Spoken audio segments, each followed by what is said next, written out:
దేవుని బిడ్డలారా, ప్రభు పేట వందనాలు తెలియజేస్తున్నాను. ఇక మన దేవుడు తన ఉచితమైన కృపను బట్టి మనల్ని పోషిస్తూ ఉన్నాడు, నడిపిస్తూ ఉన్నాడు. ఆయన రాజ్య వ్యాప్తి కొరకు తన బిడ్డను వాడుకుంటున్నాడు. బైబిల్ గ్రంథాన్ని మనకి ఇచ్చాడు, దివారాత్రులుగా ఛాదించాలి. దేవుని గ్రంథాన్ని మనం చదవలేకపోతున్నాం.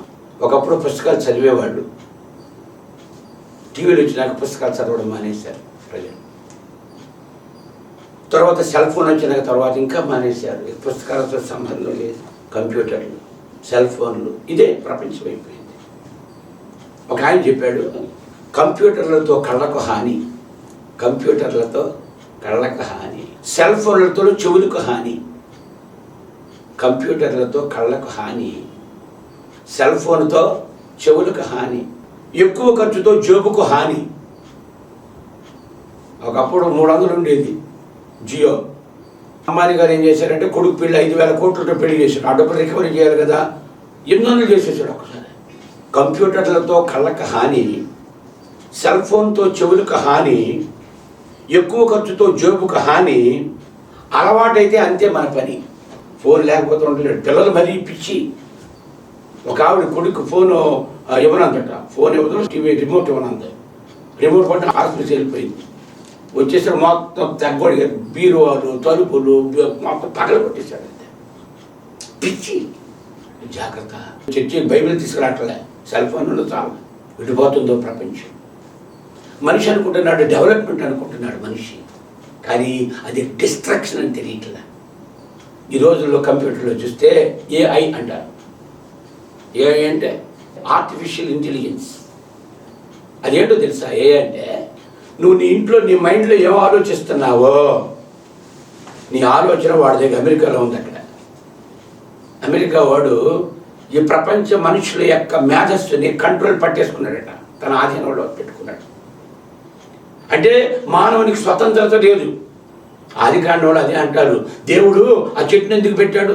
ఆ చెట్టు లేకపోతే బాగుండు కదా, తిండ కదా, తినకపోతే పాపం లేదు కదా, పాపం అయితే మరణం లేదు కదా. దేవుడు స్వేచ్ఛ నీకు ఇచ్చాడు. ఆ స్వేచ్ఛ నువ్వు నాశనం చేసుకున్నావు, అది నీ కర్మ. అదే రోజు ఇప్పుడు మొట్టమొదటి వచ్చే మానవుడి యొక్క స్వేచ్ఛ లేదట. నువ్వేమనుకున్నా అది ఆవిడ తెలిసిపోతుందట అని ఒక ఆయన అమెరికా నుంచి వచ్చి చెప్పాడు. ఆర్టిఫిషియల్ ఇంటెలిజెన్స్ అంటే నువ్వేమనుకుంటున్నావో నీ ప్రైవసీ నీకు లేదిక. అటువంటి రోజుల్లో ఉన్నాను కనుక నా ప్రియ సహోదరి సహోదరులారా, ప్రభు త్వర ఒక రాజు వచ్చి వెళ్ళిపోయాడు. ఆయన మరలా రాబోతున్నాడు. ఈ లోకాన్ని విడిచిపెట్టాలి, పరలోకం వెళ్ళిపోవాలి. మనది మన భవిష్యత్తు పరలోకంలో ఉన్నది. తల్లి గర్భంలో కొన్ని మాసాలే, ఈ భూగర్భంలో కొన్ని సంవత్సరాలే, తర్వాత పరలోకానికి వెళ్ళిపోవాలి. యేసయ్య పరలోకానికి ఆరోహణమైపోయాడు, ఏలియా ఆరోహణమైపోయాడు, హానోకు ఆరోహణమైపోయాడు, ప్రవీణ్ పగలాడ వెళ్ళిపోయాడు, ఆరోహణమైపోయాడు. ప్రవీణ్ పగలాడ పరలోకం వెళ్ళిపోయాడు. మనం కూడా పరలోకం వెళ్ళిపోవాలి. వెళ్ళగలమా అనేది పెద్ద ప్రశ్న, మన ముందున్న ప్రశ్న. ఐఏఎస్ పరీక్ష పాస్ అవ్వగలనా? గ్రూప్ 1 పరీక్ష పాస్ అవ్వగలనా? ఇంటర్మీడియట్ పాస్ అవ్వగలనా? ఒక అమ్మాయి భయపడిపోతానే, ఇంటర్ పరీక్ష భయం వస్తుంది అన్నయ్య. భయం ఎందుకమ్మా? చదవలేదా? చదివానన్నయ్యా. మరెందుకు భయం? చదివితే ఈ సంఘం ఆరోహణమయ్యే కాలం ఇది. యేసయ్య మధ్యాకాశానికి రాబోతున్నాడు.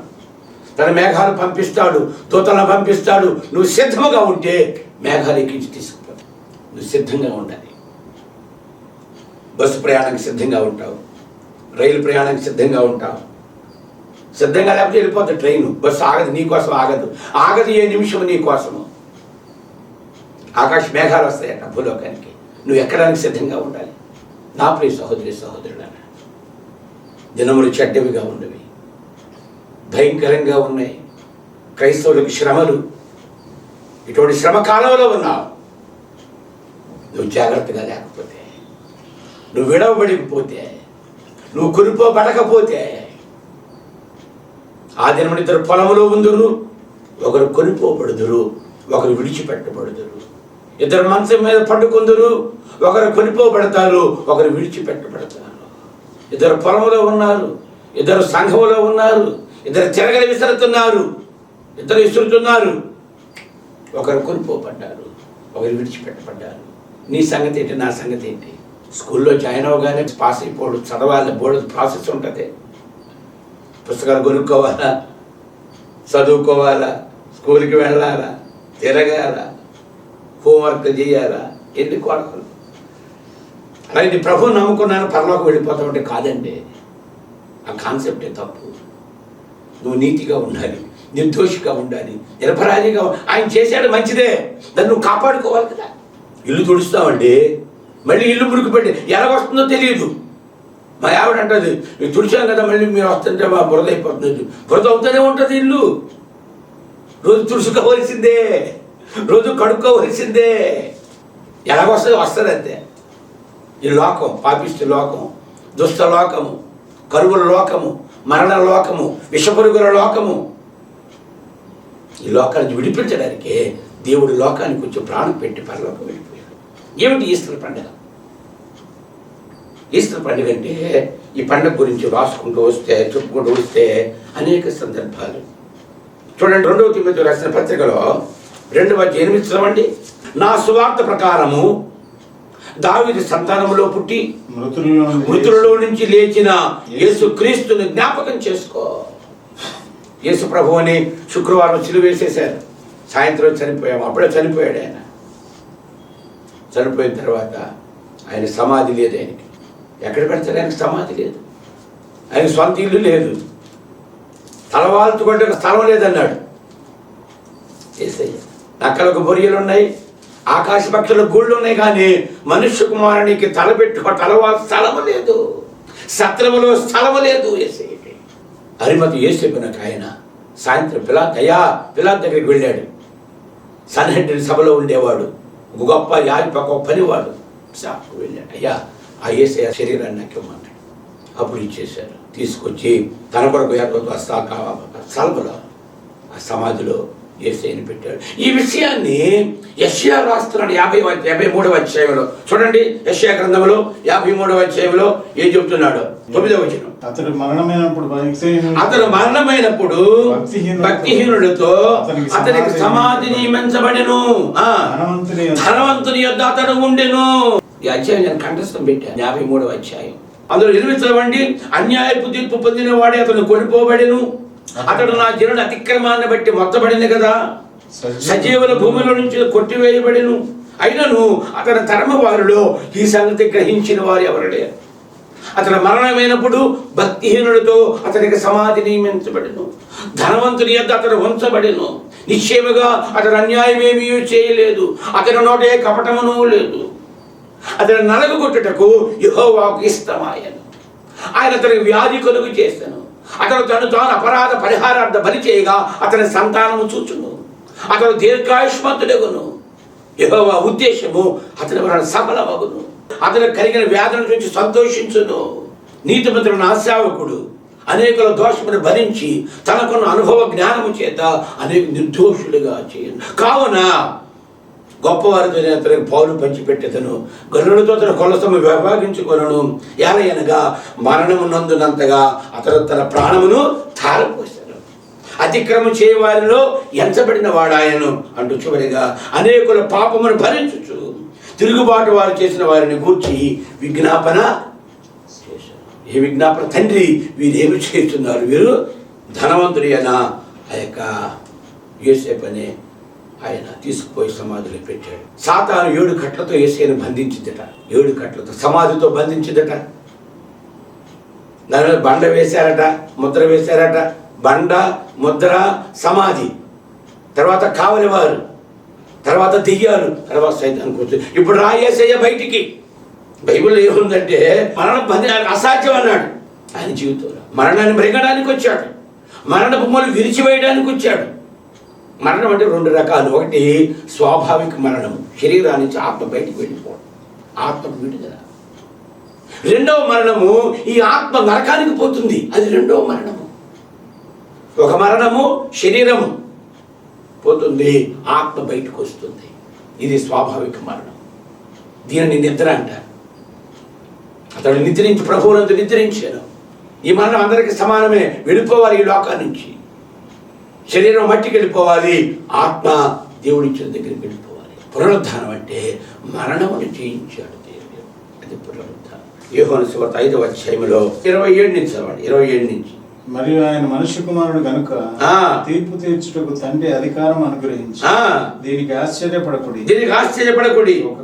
ఒక కాలం వచ్చుతున్నది, ఆ కాలమున సమాధులలో ఉన్న వారందరూ ఆయన శబ్దమును విని మేలు చేసిన వారు జీవ పునరుద్ధానమునకును, కీడు చేసిన వారు బయటికి వస్తారు. ఆ కాలమున సమాధులలో ఉన్న వారందరూ ఆయన శబ్దము విని మేలు చేసిన వారు జీవ పునరుద్ధానము, కీడు చేసిన వారు తీర్పు పునరుద్ధానం. 1వ దశలో రాసిన పత్రిక 4:16 చదవండి. ఆర్భాటముతోను ప్రధాన దూత శబ్దముతోను దేవుని బోరతోను పరలోకము నుంచి ప్రభువు దిగి వచ్చును. క్రీస్తు నందుండి మృతులైన వారు మొదట లేతురు. ఆ మీదట సజీవులమై నిలిచి ఉండే మనము వారితో కూడా ఏకముగా ప్రభువుని ఎదుర్కొన్నటకు ఆకాశ మండలమునకును మేఘముల మీద కొనుపోబడుదుము. కాగా మనం సదాకాలము ప్రభువుతో కూడా ఉందుము. ఈ మాటలతో ఒక ఆదరించుకొని ఇది జీవ పునరుద్ధానం అన్నాడు. సమాధుల్లో వచ్చే వాళ్ళకి మృతుల పునరుద్ధానం, క్రీస్తునందుండి మృతులైన వారు మొదట లేతుడు, ఇది మృతుల పునరుద్ధానం. ఆ మీదట సజీవులమై నిలిచి ఉండే మనము వారితో కూడా ఏకముగా పరలోకానికి, ఈ శరీరము మహిమ శరీరముగా మారిపోతుంది. దానికదే అది జీవ పునరుద్ధానము. కీడు చేస్తే తీర్పు పునరుద్ధానము, సజీవుడిగా ఉంటే జీవ పునరుద్ధానము, చనిపోతే మృతుల పునరుద్ధానం. చనిపోయిన వారు మొదట లేస్తారన్నాడు. 1వ కొరింథీయులకు రాసిన పత్రిక 15వ అధ్యాయంలో 50 నుంచి చదవండి. సహోదరులారా, నేను చెప్పున్నది ఏమనగా, రక్త మాంసములు దేవుని రాజ్యమును స్వతంత్రించుకొననేరవు, క్షయత అక్షయతను స్వతంత్రించుకొనదు. ఇదిగో మీకు ఒక మర్మము తెలుపుచున్నాను. మనమందరము ఒకవేళ యేసయ్య వచ్చినప్పుడు బ్రతుకుంటే మనమందరము నిద్రించము గాని ఒక్క నిమిషములో రెప్పపాటున కడబోర మురగగానే మనమందరము మార్పు పొందేదాం. బోర మురుగును అప్పుడు మృతులు అక్షయలుగా లేపబడుదురు. మనము తర్వాత క్షయమైన ఈ శరీరము అక్షయతను ధరించుకోవలసి ఉన్నది, మత్స్యమైన ఈ శరీరము అమర్చితను ధరించుకోవలసి ఉన్నది. క్షయమైనది అక్షయతను ధరించుకున్నప్పుడు ఈ మత్స్యమైనది అమర్త్యమై ధరించుకున్నప్పుడు రెప్పపాటులో మనమందరం నిద్రించము గాని ఒక్క నిమిషములో రెప్పపాటులో కడబోర మ్రోగగానే మనం అందరము మార్పు పొందడం. దీనినే పునరుద్ధానం అంటాడు. పునరుద్ధానం యేసయ్యకే పరిమితమైతే ఇక్కడ చూడండి, యేసుక్రీస్తు పునరుద్ధానము లోకోత్తరమైన నిరుపమానమైన సంఘటన, అసాధారణ అపూర్వమైన అనుభవము, మానవాతీతమైన మహా అద్భుతం. మానవ చరిత్రలో ప్రపంచం పుట్టిన దగ్గర నుంచి నేటి వరకు మరణమును జయించిన వారు ఎవరూ లేరు. మానవ చరిత్రలో ప్రపంచం పుట్టిన దగ్గర నుంచి నేటి వరకు మరణమును జయించిన వారు ఎవరు లేరు. కాళ్ళ కడ ఏరు కడకేదగా లేక ముగ్గురు ఏతగాలు మునిగి జడిరి నరుని ఏదమన్న నగుబాటు కాదయ్యా. అందరూ చచ్చిపోయారు. హరినాపి హరేనాపి బ్రహ్మనాపి సురరైపి లలాటి లిఖితారేక పరిభాషణ శక్యతే. మరణమును జయించిన వారు ఎవరు లేరు. మానవ చరిత్రలో ప్రపంచం పుట్టిన దగ్గర నుంచి నేటి వరకు మరణమును జయించిన వారు ఎవరు లేరు. మానవ రక్షణార్థమై మరణించి సమాధి చేయబడి మృత్యుంజయుడై లేచి తను రుజువు చేసుకుని 40 దినాలు అనేకులకు కనిపించి మహామహిమతో మేఘారూఢుడై పరలోకానికి ఆరోహణమైన ఘనత ఒక యేసుక్రీస్తుకే దక్కింది. అందుకే ఆయన నిరుపమానుడు. క్రీస్తు పునరుద్ధానము క్రైస్తవ విశ్వాసానికి ఆయువు పట్టు, క్రైస్తవ సంఘానికి అతిశయాస్పదము, సత్యాన్ని నమ్మలేని నాస్తిక ప్రపంచానికి ఒక సవాలు, సాతానుకు చావు దెబ్బ. పాప శాపాలలోనే నిరాశ అలమటిస్తున్న మానవాళికి నిరీక్షణ ఆధారము. నువ్వు చనిపోతే తిరిగి లేస్తావు. క్రీస్తులో ఉంటే చనిపోతే తిరిగి లేస్తావు. ఆయన లేచాడు, నిన్ను లేపుతాడు. క్రీస్తు లేపబడన ఎడల మేము చేయి ప్రకటన వ్యర్థమే, మీ విశ్వాసము వ్యర్థమే. కనుక క్రీస్తు పునరుత్థానము సర్వమానవాళికి సంతోషదాయకం.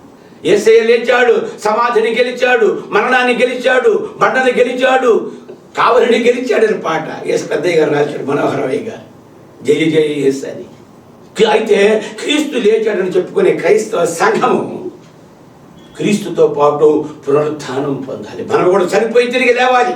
ఇదే విషయాన్ని ఇక్కడ జ్ఞాపకం చేస్తున్నాడు. చూడండి 1 కొరింథీ రాసిన పత్రిక 6వ అధ్యాయంలో 14 చదవండి. 1 కొరింథీ 6:14. మనలను కూడా తన శక్తి చేత ఆయన లేపెను. అపోస్తల కార్యగ్రంథము 3వ అధ్యాయంలో 15 వచనం. దేవుడు ప్రభువుని లేపెను, యేసు ప్రభువుని, ఆయన మనలను కూడా లేపుతాడు అని. తిమోతిలో అన్నాడు, నా సువార్త ప్రకారము దావీదు సంతానములో పుట్టి మృతుల నుంచి లేచిన యేసుక్రీస్తుని జ్ఞాపకం చేసుకునే రోజే ఈ పునరుద్ధానము అని ఇక్కడ జ్ఞాపకం చేస్తున్నాడు. అపోస్తలుల 3:15. మీరు జీవాధిపతిని చంపితిరి గాని దేవుడు ఆయనను మృతులలో నుంచి లేపెను, ఇందుకు మేము సాక్ష్యం. లూకాసు వార్త 24వ అధ్యాయంలో 1 చదవండి. ఆదివారం తెల్లవారుతుండగా స్త్రీలు తాము సిద్ధపరిచిన సుగంధ ద్రవ్యాలను తీసుకొని సమాధి ఎద్దుకు వచ్చి సమాధి ముందర ఉండిన రాయి తొలగింపబడి ఉండట చూచి లోపలికి వెళ్ళి లోపల సమాధి రాయి తొలగించబడింది, లోపలికి వెళ్ళారు స్త్రీలు. ప్రభు అయిన యేసు దేహము వారికి కనబడలేదు. ఇందును గూర్చి వారికి ఏమీ తోచకుండగా ప్రకాశమానమైన వస్త్రములు ధరించిన 2 మనుష్యులు వారి యొద్ద నిలవబడి వారు భయపడి ముఖమును నేల మోపి ఉండగా, మీరు సజీవుడైన వానిని మీరెందుకు మృతులలో వెతుకుతున్నారు? ఆయన ఇక్కడ లేడు. సజీవుడైన వానిని. మన దేశానికి వచ్చాడు తోమా అన్నాడు. శిష్యులు చెప్పారు, యేసయ్య వచ్చాడు రా, బతికాడు రా, మమ్మల్ని మాట్లాడాడంటే నేను ఏలు పెడితే కానీ చూడాలి. అనువారం పక్షి, గొప్ప దైవజనుడు, భారతదేశానికి సువార్తను మోసుకొచ్చిన వాడు తోమా. అందరూ బ్రిటిష్ వాళ్ళు తెల్లవాళ్ళు మాత్రం అండి, బ్రిటిష్ వాళ్ళు వచ్చారండి. బ్రిటిష్ వాళ్ళు తేలేదండి, 100వ శతాబ్దంలో అప్పుడే వచ్చాడు తోమా. సువార్తను పట్టుకొచ్చాడు. యేసయ్య నిజమైన దేవుడు, సజీవుడైన దేవుడే. తోమా నన్ను అనుమానించేవాడు కదా, ఇగో నీ కొరకు గాయం చేసుకున్న, చేతుల్లో గాయాలు, కాళ్ళల్లో గాయాలు, పంచగాయాలు. ఓం పంచగాయాయ నమః, ఓం మృత్యుంజయ నమః, ఓం కన్యసుతాయ నమః, ఓం బ్రహ్మపుత్రాయ నమః. ప్రభు గురించి అండి సామవేదంలో 5 గాయాలు పొందుతాడు ఆయన. ఆయన కన్యకు జన్మిస్తాడు, ఆయన దేవుని కుమారుడిగా భూలోకానికి వస్తాడు, ఆయన మరణాన్ని జయిస్తాడు. సజీవుడైన వారిని ఎందుకు మీరు ఇక్కడ మృతులలో వెతుకుతున్నారు? యేసు పునరుద్ధానము క్రైస్తవ సంఘానికి ఆయువు పట్టు, సాతానుకు చావు దెబ్బ అని చెప్తూ కనుక క్రీస్తు లేచాడని చెప్పుకునే క్రైస్తవ సంఘము క్రీస్తుతో పాటు పునరుద్ధానం పొందాలి. నువ్వు చచ్చిపోతే పునరుద్ధానం పొందుతావు, నువ్వు చచ్చిపోలేదు అసలుకి. అందుకే కొరింథీయులకు రాసిన పత్రిక పౌలు గారు ఏం చెప్తున్నాడు? దేవుడు మన కొరకు చనిపోయి తిరిగి లేచి పునరుద్ధానం అయిపోయాడు కనుక మన కూడా పునరుద్ధానం పొందాలని ఇక్కడ ప్రభువు జ్ఞాపకం చేస్తున్నాడు. కనుక పాపమోక్షంలో చనిపోయిన మనము అందులో ఎలాగ మరలా బ్రతుకుతామంటాడు. పాపాల విషయంలో మనం చనిపోవాలి, తిరిగి లేవాలి అని ఇక్కడ మనం జ్ఞాపకం చేయబడుతున్నాం. కనుక నా ప్రియ సహోదరి సహోదరులు చూడండి 15వ అధ్యాయంలో 1 కొరింథీయులకు రాసిన పత్రిక 15వ అధ్యాయంలో 3 చదవండి. నాకు ఈ ఉపదేశం నేను మరలా మీకు అప్పగించి తిని, అదేమనగా లేఖనముల ప్రకారము క్రీస్తు మన పాపముల నిమిత్తము మృతి పొందాను, సమాధి చేయబడిను, లేఖనాల ప్రకారము 3వ దినమున లేపబడెను. క్రీస్తు లేచాడని చెప్పుకునే క్రైస్తవ సంఘము క్రీస్తుతో పాటు పునరుద్ధానం పొందాలి. నామకార్థ జీవితాన్ని గడుపుతూ పలు విధమైన పాపాలకు లోనై యేసు లేచాడని చెప్పుకోవడం కేవలం దండగా. రక్షణ అనుభవం లేకుండా యేసు లేచాడని, యేసు పుట్టాడని హల్లెలూయా నినాదాలు చేసుకోవడం దండగా. ఆయన జీవితాన్ని అనుసరించాలి, అప్పుడే జీవితం ధన్యవంతమవుతుంది అని ఇక్కడ ఈనాడు క్రైస్తవ లోకానికి కావలసినది క్రీస్తుని గురించి బోధించేవారు కాదు కానీ క్రీస్తును పోలి జీవించేవారు కావాలని ఇక్కడ జ్ఞాపకం చేస్తున్నాం. కనుక నా ప్రియ సహోదరి సహోదరులారా, ఏ దేవుడైతే నీ కొరకు చనిపోయి తిరిగి లేచాడో మనం కూడా చనిపోయి తిరిగి లేవాలి. ఇదే జీవితం. హెబ్రీయులకు రాసిన పత్రిక 11వ అధ్యాయంలో అక్కడ కొంతమంది స్త్రీలు అడుగుతున్నారట. హెబ్రీయులకు రాసిన పత్రిక 11వ అధ్యాయం కంఠస్థం పెట్టాలి. నేను కూడా కంఠస్థం పెడుతున్నా, కొంతవరకు కంఠస్థం పెట్టా. ఇందులో 33 చదవండి. వారి విశ్వాసము ద్వారా రాజ్యమును జయించేది, నీతి కార్యములు జరిగించేది, వాగ్దానములు పొందిరి, సింహాల నోళ్లు మూసిరి, అగ్నిబలము చల్లార్చిరి, ఖడ్గదారులను తప్పించుకొనిరి, బలహీనులుగా ఉండి బలపరచబడిరి, యుద్ధంలో పరాక్రమశాలురైరి, అన్యుల సేనను పారద్రోలిరి. స్త్రీలు మృతులైన తమ వారిని పునరుద్ధానం వలన పొందగోరిరి. స్త్రీలు మృతులైన తమ వారిని పునరుద్ధానం వలన పొందగోరిరి. కొందరైతే మరి శ్రేష్టమైన పునరుద్ధానం పొందగోరి, కొందరైతే మరి శ్రేష్టమైన పునరుద్ధానం పొందగోరి విడుదల పొందక యాతన పెట్టబడిది. మరికొందరు తిరస్కారములను, కొరడా దెబ్బలను, మరి బంధకములను, ఖైదును అనుభవించిరి. రాళ్లతో కొట్టబడిరి, రంపములతో కోయబడిరి, శోధించబడిరి, ఖడ్గముతో చంపబడిరి. గొర్రె చర్మములను, మేక చర్మాలు వేసుకొని దరిద్రులయ్యుండి శ్రమపడి హింస పొందుచు అడవులలోను, కొండల మీదను, గుహలలోను, సొరంగములను తిరుగులాడుచు సంచరించింది. అట్టి వారికి ఈ లోకం యోగ్యమైనది మరి శ్రేష్టమైన పునరుద్ధానం పొందగోరి యాతన పెట్టబడిది, రాళ్లతో కొట్టబడిది, రంపములతో కోయబడిది, శ్రమపడిది. ఇదండి క్రైస్తవ జీవితం. సుఖాలు కాదండి క్రైస్తవ జీవితం అంటే, కారులు కాదండి, బంగాళాలు కాదు, ఏసీలు కాదండి క్రైస్తవ జీవితం అంటే. ప్రవీణ్ పగడాలు ఎప్పుడు చంపేశారో, ఎలా చంపారో, ఎక్కడ చంపారో తెలియదు. ఎంత ఇది క్రైస్తవ జీవితం. అది పునరుద్ధానం, మరి శ్రేష్టమైన పునరుద్ధానం పొందకోరి. నా ప్రియ సహోదరి సహోదరులారా, యెషయా గ్రంథములో 26వ అధ్యాయములో 19 చదవండి. మృతులైన నీ వారు బ్రతుకుదురు, నా వారి శవములు సజీవములగును. ఓ మట్టిలో పడి ఉన్న వారులారా, మేల్కొని ఉత్సహించుడి. మంచు ప్రకాశమానమైన మంచు భూమి తనలోని ప్రాతలను సజీవులుగా చేయును. ఇందులో 14 చదవండి. చచ్చిన వారు మరలా బ్రతకరు, మరలా బ్రతకరు. అందుచేతను నీవు వారిని దండించిన 14 అన్నాడు. 19లో మృతులైన నీ వారు బ్రతుకుదురు, నీ వారి శవములు సజీవం. యెహెజ్కేలు గ్రంథములో 37:12 చదవండి. యెహెజ్కేలు గ్రంథము 37:12.